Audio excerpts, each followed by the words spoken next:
Sanibonani nonke, lena ividiyo lefundzisa abafundzi labafundzayo noma tifundziswa letitsandza immunology noma letitsandza kufundza kabanti ngekusebenta kwemtimba kanye netinhlayiya tawo. Umgomo kutsi bafundzi bakuvisise kancono loko labakufundzako ngekutsi bakufundze ngelulwimi lwabo. Kuphindze kwente bafundzi bacondze kutsi kutisifundvo lesilukhuni kodvwa konkhe kunengcondvo nasibuyela elulwimini lwetfu. Loku kutawuba yincwadzi yetitfombe letitobamba emehlo ebafundzi labafuna kufundza. Siyakwemukela ekuhleleni kwetfu luhlelo lwemtimba lolulapha tifo. Namuhla sitawuhlola indlela imitimba yetfu letivikela ngayo kumagciwane kanye naletinye tintfo letingakatayeleki ngekusebentisa emasotja emtimba.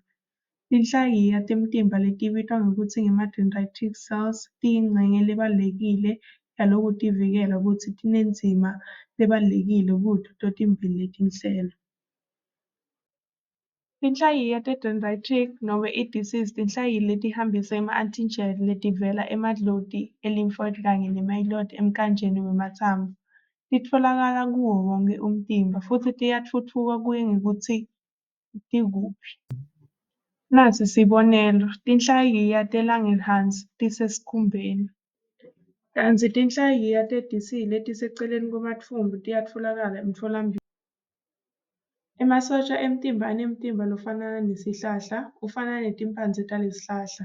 Tingakhonjwa ngetimphawu letitsite letifana ne-MS class II, CD64, CD1A, CD1B, CD1C ne-CD1D. Nangabe ulimala, magciwane atfola litfuba lokungena ekhatsi emtimbeni wakho. Tinhlayiya i-Langerhans tingahlangana nema-antigen tenta kutsi kube ne-phagocytosis lapho i-antigen lesekhatsi ku-phagosome ihlangana ne-lysosome kwenteke i-phagolysosome. Loku kubanga kutsi le-antigen ibulawe ngema-enzyme bese ilahlela ku-MS class II ihambe iye kulamanye emalunga emtimba. Tifo ngalokucondzile kepha lingahluleka tiletsa ama-antigens ku-T-cells tiwemukele.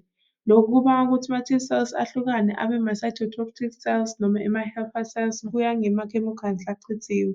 Ama-cytotoxic cells ayabulala kanti ama-T-cells ayasita kuhlaselana nesifo.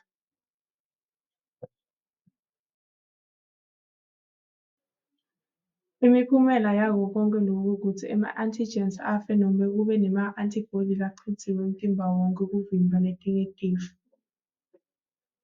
Ngekuhlanganisa, tinhlayiya temtimba letibitwa ngekutsi yi-dendritic cells tibaluleke kute tihlanganise indlela yemtimba yekulwa nekugula.